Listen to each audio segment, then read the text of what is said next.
Innocent victims. These children come from the region of Farah in western Afghanistan, a Taliban stronghold. Their homes were bombed in a US-led airstrike earlier this week. I lost my sister and another 6 members of my family.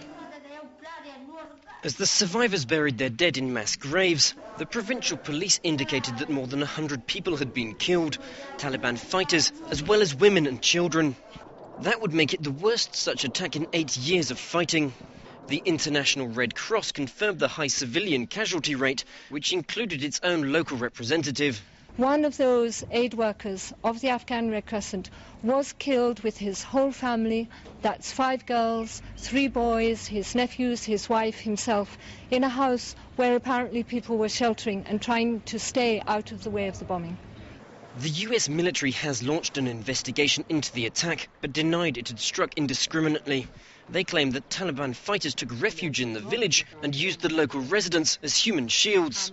In Washington, during a meeting to discuss the situation in the region, America's Secretary of State expressed her regret. We will work very hard with your governments and with your leaders to avoid the loss of innocent civilian life, and we deeply, deeply regret that loss. At the same time, Afghan President Hamid Karzai reiterated his support for the war against the Taliban.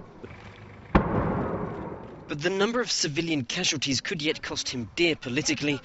Violence in Afghanistan is on the rise, and the Afghan president is up for re-election in August.